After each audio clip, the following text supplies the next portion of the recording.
Uma boa tarde a todos. É uma alegria e um privilégio muito grande estar aqui, uma responsabilidade ainda maior. Eu me chamo Débora. Hoje foi feita a primeira leitura da nossa recepção oficial, a nossa segunda casa.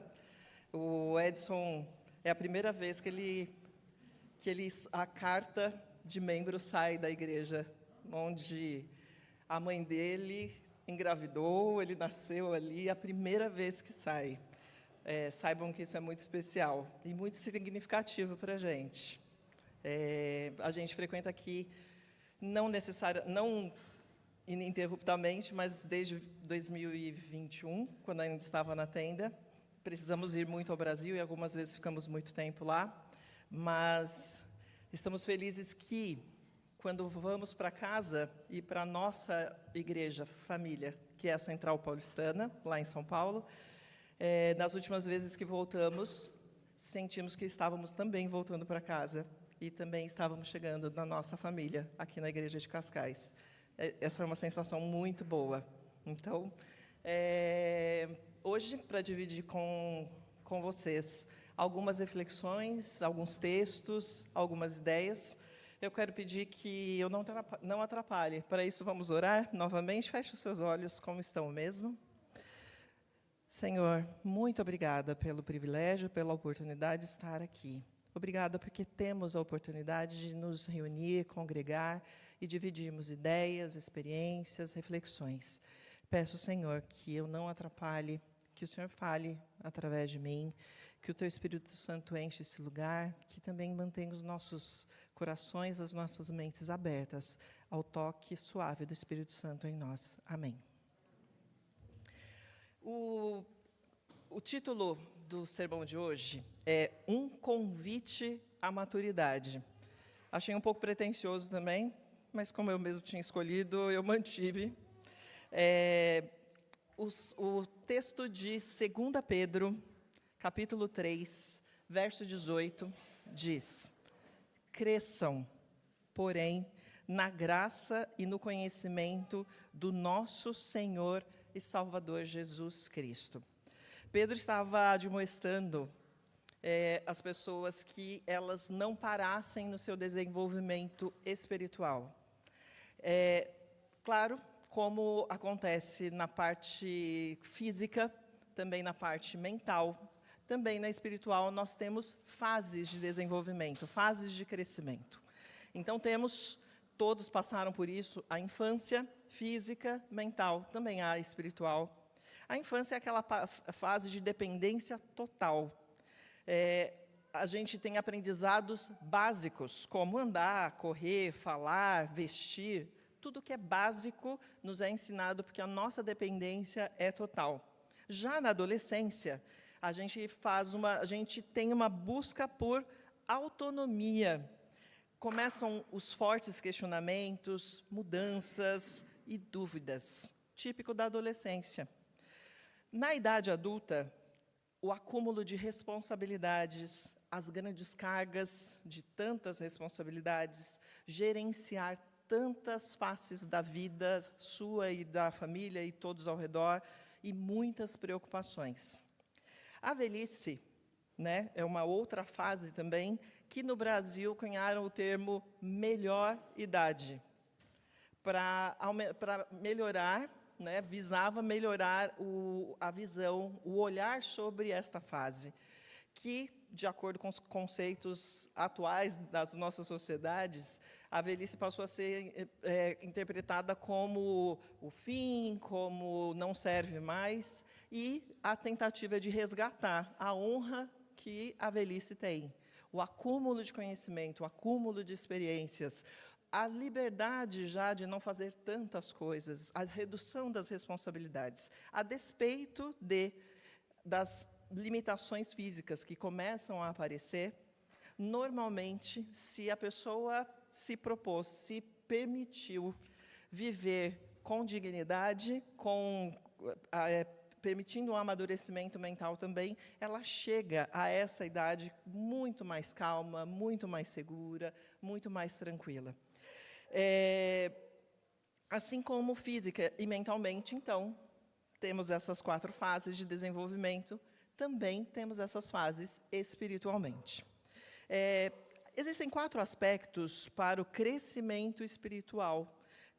O primeiro deles, o crescimento espiritual, ele é processual, ou seja, ele não é automático, ele não é repentino, ele não acontece num batismo ou numa semana de oração, num sermão, não é num momento específico, mas a soma de todos esses momentos, a soma de tudo que vai lhe acontecendo neste processo é que permite o amadurecimento. Então, ele é processual.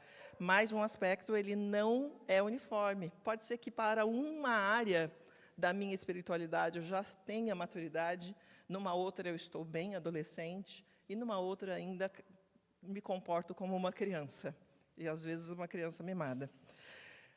Outro aspecto do crescimento espiritual também, ele é experiencial. É pelas experiências que se consegue o desenvolvimento espiritual. Claro, o intelectual colabora? Sim.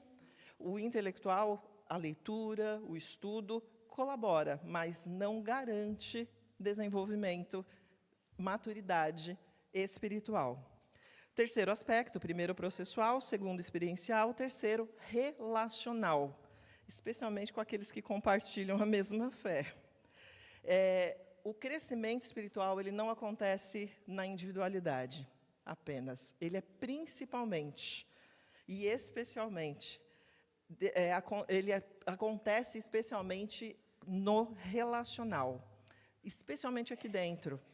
E porque aqui existe uma certa fantasia de que o ambiente dos irmãos, dos cristãos que congregam, ele pode ser que haja menores obstáculos, menos problemas, pessoas mais resolvidas, e não é necessariamente assim. Mas esse lugar, esse espaço aqui, onde nós nos expomos uns aos outros, ele, se permitirmos, ele nos ajuda muito a desenvolver a nossa maturidade espiritual. Porque quando a gente pede para Deus paciência, ele não faz assim, paciência, pronto, agora você já é paciente. Ele, eu gosto de pensar que Deus tem um senso de humor muito interessante. E eu imagino eu pedindo paciência e ele me dando as situações típicas que me irritam, que me tiram de mim, e ele coloca essas situações na minha frente, né, para que eu desenvolva a minha paciência. E isso vai para tudo que pedimos para Deus. E as relações na igreja, elas fazem isso em casa também. A nossa família, a família de sangue, a família espiritual, elas são especiais para o nosso desenvolvimento espiritual, nessas relações, porque as incoerências, as inconsistências, as fragilidades, as falhas específicas também, elas aparecem nos relacionamentos. E digo para vocês como um testemunho, no ambiente da igreja, mês que vem eu faço 33 anos de batizada, eu tive minhas piores e melhores experiências relacionais neste ambiente de igreja. Por imaturidade, às vezes até por arrogância, ou prepotência, esperava comportamentos ou entendimentos que levaram a situações muito difíceis e doloridas. No entanto, sobrepondo e muito as situações ruins, os acolhimentos, os cuidados, os apoios, o carregar no colo, que eu já tive no ambiente de igreja, foram muito maiores, em maior número. E, normalmente, ao passar por esses relacionamentos que testaram demais toda a minha personalidade, foi feito de mim uma pessoa melhor depois que essa situação passou, depois que eu aceitei, depois que passou aquela grande tempestade. Quarto aspecto, intencional. O crescimento espiritual deve ser intencional, porque quando entrou o pecado no mundo, a gente simplesmente precisa ser intencional para fazer o bem, porque ele não está mais natural. E acreditem, o automático, ele é confortável. Fazer aquilo que não exige de nós é confortável. E acredite, até para coisas ruins. Fazer algo ruim, que estamos acostumados, é mais confortável do que mudar, mesmo que seja mudança para uma coisa boa. Por isso que o crescimento espiritual ele deve ser intencional, porque a gente precisa escolher, a gente tem que insistir, a gente também tem que treinar, errar, tentar de novo e persistir. Então, esses 4 aspectos. E aí, na Bíblia, a gente encontra muitos textos que conversam com essa ideia de que a gente precisa amadurecer, além de Pedro. Em 1 Coríntios 13, de 11 a 12, Paulo fala: quando eu era menino, falava como menino, pensava como menino e raciocinava como menino. Quando me tornei homem, deixei para trás as coisas de menino. Agora, pois, vemos apenas um reflexo obscuro, como um espelho. Mas então veremos face a face. Agora conheço em parte, então conhecerei plenamente, da mesma forma com que sou plenamente conhecido. Paulo disse, é óbvio que a gente sabe da questão física e mental, mas ele claramente, no contexto, está falando de um desenvolvimento espiritual. Que a gente pensava como menino e agia como menino. Como uma criança age, independência total, em precisar aprender coisas básicas. Mas agora, passado um tempo, com todo o aprendizado e fases da vida, ele já pensa como homem, já está maduro, já olha para as coisas, sabendo que não tem controle de tudo. E aí ele dá uma dica para a gente. Ele fala, não vejo tudo. Não consigo ver, porque eu tenho essa limitação. Mas, em breve, verei tudo. Conhecerei tudo como sou conhecido por Deus. E aí vem Salmos 42, verso 11, que diz: por que está abatida, ó minha alma? Por que está assim tão perturbada dentro de mim? Ponha a sua esperança em Deus, pois ainda o louvarei. Ele é o meu Salvador e o meu Deus. Outro texto, Salmo 13, de 1 a 6. Até quando, Senhor? Para sempre te esquecerás de mim? Até quando esconderás de mim o teu rosto? Até quando terei inquietações no íntimo e tristeza no coração dia após dia? Até quando o meu inimigo triunfará sobre mim? Olha para mim e responde, Senhor, meu Deus, ilumina os meus olhos, ou dormirei o sono da morte. Os meus inimigos dirão, eu venci. E os meus adversários festejarão o meu fracasso. Eu, porém, confio no teu amor leal. O meu coração exulta na tua salvação. Cantarei ao Senhor pelo bem que tem me feito. Eu não sei você, mas eu imagino essas 2 personalidades dentro da minha cabeça. A parte minha, que é um pouco mais madura, e a parte infantil e birrenta e mimada. Ela, ai, Deus não me olha, Deus não me vê, Deus não faz o que tem que fazer, e esbraveja aqui dentro. E a outra, que já amadureceu para alguns aspectos, fala, calma, exaltarei no Senhor, cantarei ao Senhor pelo bem que Ele tem me feito. Aqui dentro da minha mente acontece isso. Essa briga entre a maturidade e a imaturidade. E outros tantos textos falam desse mesmo convívio e da tentativa que a gente tem, da nossa parte matura, de controlar os nossos pensamentos. E da voz que aparece da maturidade, que a gente já alcançou em alguns aspectos, tentando lembrar em quem a gente crê. Você já ouviu, ou talvez já disse, se der certo, é porque Deus está comigo. Não há mal nisso. Há momentos das nossas vidas que realmente a gente precisa ver um chumaço de algodão molhado em meio à relva seca. E às vezes a gente até precisa ver um chumaço de algodão seco em meio à relva molhada. Às vezes, a gente precisa ver o cajado virar serpente e voltar a ser cajado. Às vezes, eu preciso ver um barco transbordar de peixes. Às vezes, eu preciso de 10 cremes hidratantes da Victoria's Secret.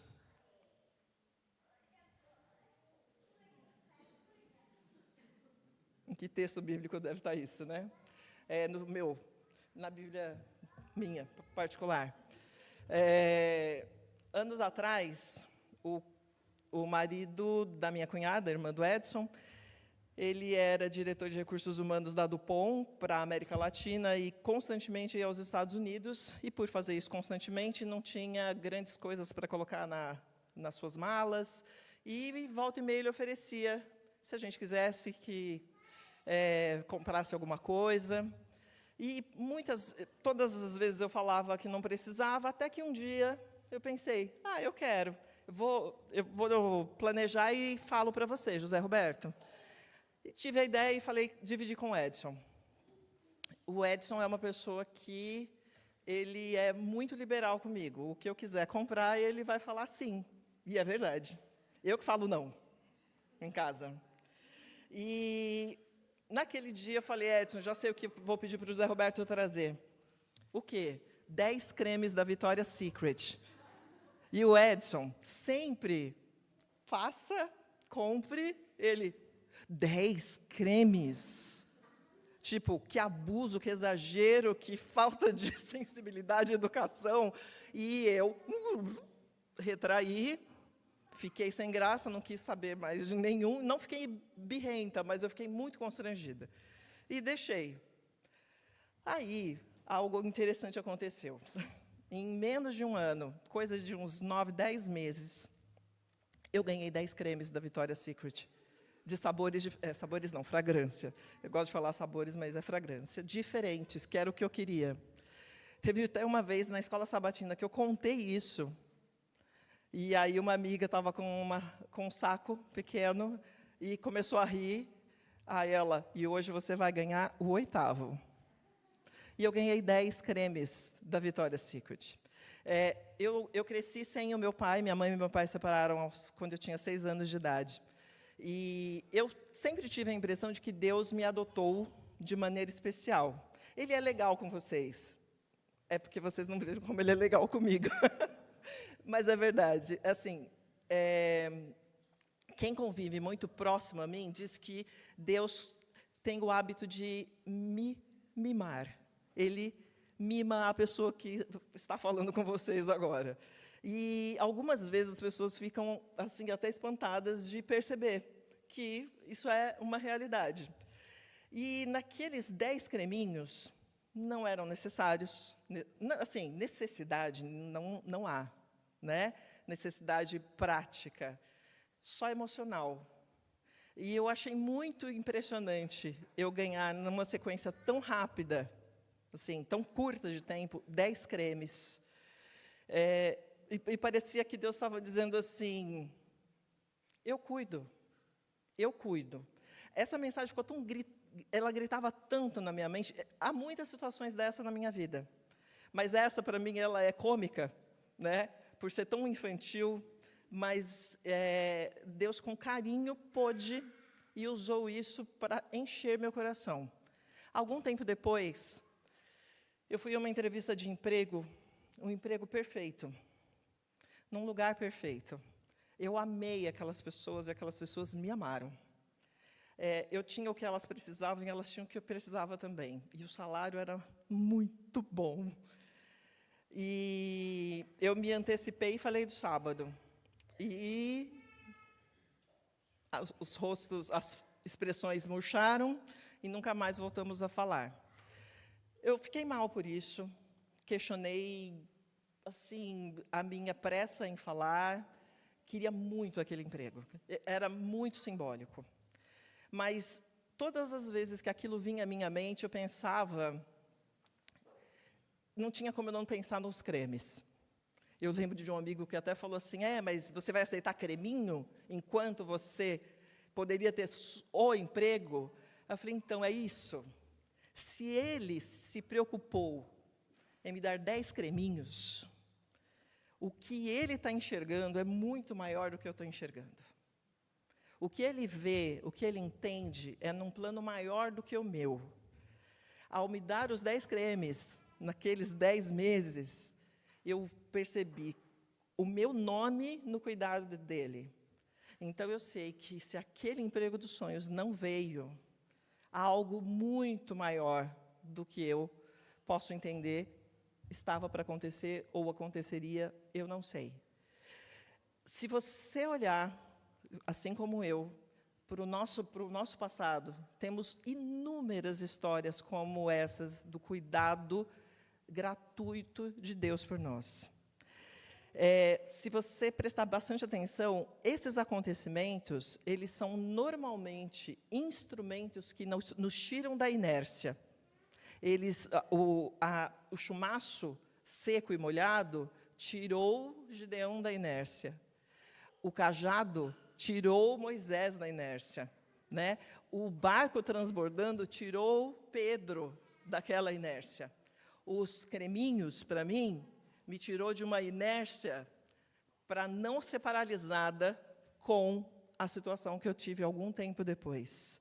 O povo de Israel, além das 10 pragas que tirou o povo do Egito, o mar aberto, que passaram em leito seco, os 40 anos que eles viveram com maná todos os dias, com coluna de fogo a aquecê-los à noite, com a nuvem que arrefecia a temperatura do deserto. Mesmo com tudo isso, a ausência da manifestação divina, conforme eles queriam, já era suficiente para que eles descressem, reclamassem, blasfemassem e buscassem solução em objetos e pessoas, e crenças que iam de encontro ao que Deus pedia deles. O relato do Êxodo mostra vezes em que eles eram infantis e queriam ser cuidados como estavam acostumados, ainda que fizesse mal a eles. Que queriam um Deus segundo o seu modelo pessoal, provocavam, desestabilizavam e se voltavam contra Deus e também contra Moisés. A demora de Moisés de descer do monte foi suficiente para terem certeza que haviam sido abandonados por Deus, enquanto Deus estava estabelecendo as bases do seu povo na terra. Enquanto esteve aqui, aqui na terra, Jesus nos convidou a ter uma vida com Deus para além do básico. Não andeis ansiosos quanto ao que comer e o que vestir. O básico. O básico. Aliás, quantas coisas que a gente poderia reduzir e colocar embaixo deste grupo, comer e vestir. Quantas coisas que fazemos que a gente pode agrupar. Todo esse conjunto de coisas que eu me dedico, toda a minha energia e força, está embaixo do grupo comer. E todas essas outras coisas estão embaixo do grupo vestir. Para esse básico, comer e vestir, Jesus disse que o Pai Celestial de vocês sabe que precisam delas. Ou seja, não devemos investir tempo, energia física e mental preocupados com elas, exageradamente preocupado com elas. Sendo bem honestos, muito do que fazemos e que custa quase toda a nossa energia física e mental pode ser sintetizado no grupo de comer e vestir. Ou seja, consumos e preocupações superficiais que chamamos de essenciais.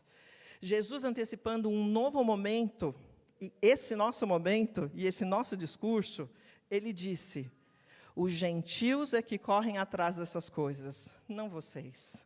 Em outras palavras, filhinhos, não deixe que tudo isso aí consuma cada instante e força da tua vida, fazendo das tuas orações, das tuas preocupações e conversações estejam sempre voltadas para o básico. Sempre voltadas para o básico. Ao buscar primeiro o reino de Deus, eu paro de sobrecarregar minha mente, meu corpo e pensamentos com o que o Pai disse que já está assegurado. Pensa que o povo no deserto, além de ter todos os dias o que comer, e também tinham as suas roupas asseguradas, porque elas não se desgastaram, né? Eles tinham o necessário e podiam investir tempo e energia em seu amadurecimento. Jó, ele foi levado a um relacionamento em que o básico era suficiente para viver por Deus e ser inabalável. Ele era fiel cumpridor e verdadeiro. Quando as provas iniciaram, ele manteve sua atitude. A continuidade dessas provas o levou a questionar, brigar, desafiar, esbravejar, frustrar-se e lamentar. Até que Deus o levou a um nível de relacionamento maduro, que para Jó era novo, mas sua fidelidade no pouco garantiu as condições para ser alçado ao relacionamento maduro, aquele que não precisa da cura, não precisa do emprego, do milagre, da vida terrena, do básico para manter a sua fé no eterno. A fé imatura concentra-se nas circunstâncias.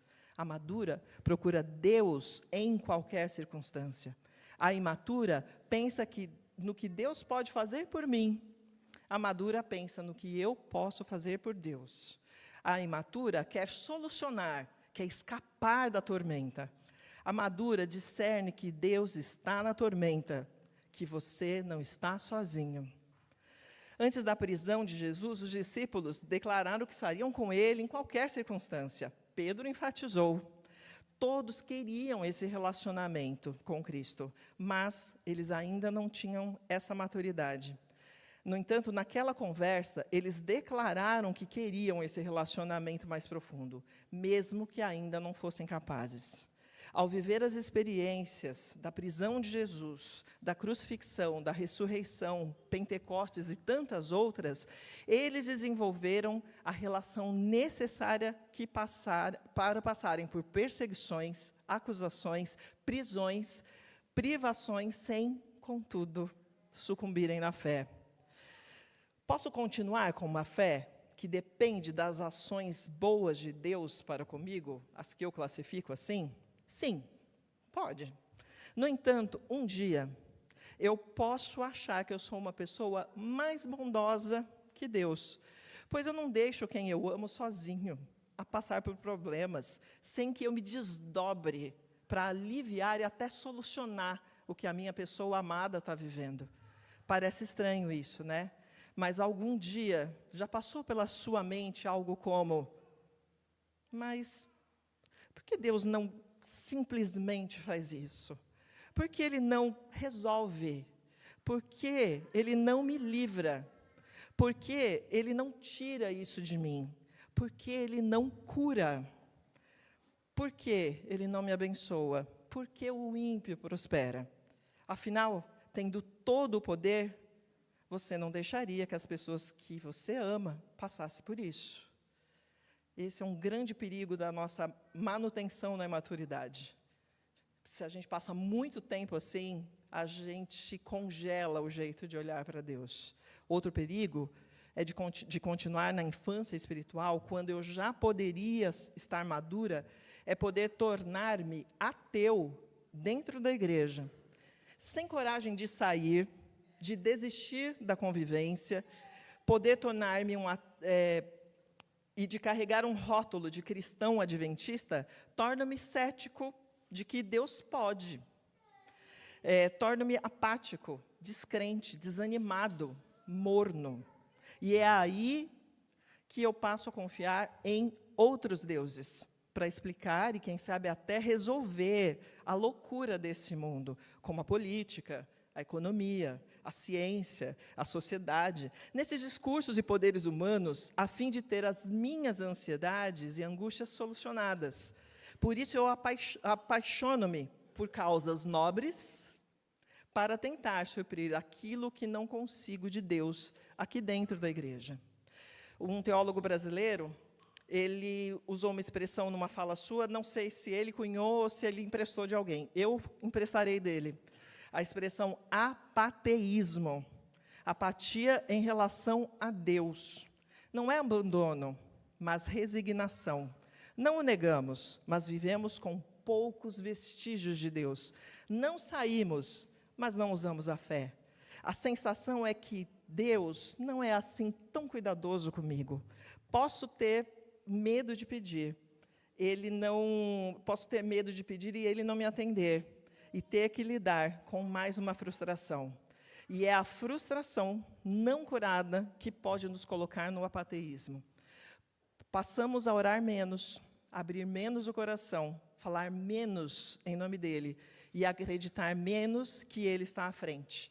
Falta coragem para dizer que Deus não existe com a nossa boca, mas a nossa falta de ação e de clamor testifica da nossa descrença. Entramos na mornidão. Quem dera fôssemos frios. Nos convencemos que, ao receber sempre as bênçãos de Deus, de acordo com a nossa vontade e o que pensamos ser a nossa necessidades, temos a presença de Deus. No entanto, Deus é Deus quando não o sinto. Deus é Deus quando o acidente não aconteceu com o outro, mas aconteceu comigo. Deus é Deus quando quem morre é o meu pai e não o do outro. Deus é Deus quando o meu diagnóstico não é bom.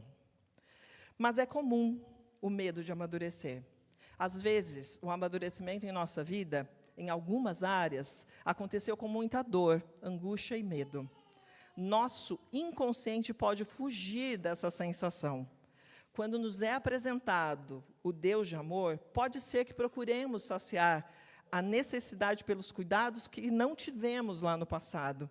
Porém, o vazio da alma não é preenchido com presentes, com milagres e atitudes controladas pela nossa vontade e necessidade. A nossa alma é preenchida apenas com a certeza de que Deus é comigo. Daí, a questão não é se vamos ou não vivenciar dores, problemas e angústia, mas como vivenciaremos, como enfrentaremos. Não importa o que, quando, quanto, mas como. Quando as circunstâncias não mais arrancam de mim a alegria de viver por Cristo, os dardos inflamados do inimigo deixam de ferir, de arder e de frustrar. Não dependo mais das circunstâncias para ter paz, nem de respostas e livramentos para confiar no Senhor. Procure, você vai encontrar uma grande lista que atestam que Ele é e Ele está contigo, na sua vida. Em alguns momentos da vida, você e eu somos convidados a superar a fase de pedir pelo que comer e vestir, o básico, o que é visível, o que mostramos, para, independente de termos ou não, clamar pelo que vai alimentar a alma e pelas vestes de justiça. E ainda assim, olhe os lírios do campo. Depois de 40 dias de jejum, Jesus estava com fome. Satanás questionou se ele era o Filho de Deus e o instigou a transformar as pedras em pães. Jesus rebateu com a palavra de Deus que, no passado, quando ele estava forte, quando Jesus não estava com fome, a palavra de Deus disse que Jesus era seu Filho amado. Em meio à fome, ele não precisou do pão para saber que ele era o Filho amado de Deus, mas confiar no que ele tinha ouvido de Deus tempos antes. O que te sustenta quando o milagre não vem? O que te sustenta quando não vem a cura? Nem aquele emprego, nem aquela pessoa. E quando o teu plano não corre bem? Jesus trouxe à consciência e ao testemunho o pedir o que queria, mas sujeitar-se ao que Deus queria. O que vemos é parcial. Um dia veremos por completo. Enquanto não vemos por completo, podemos pedir e deixar que Deus conduza. Crescer dói. Só que não crescer dói mais ainda. Mais ainda. Ainda que ele me mate, nele esperarei. Jó. Ainda que não nos livre da fogueira.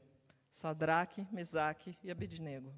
Ainda que eu sinta o desamparo de Deus. Jesus.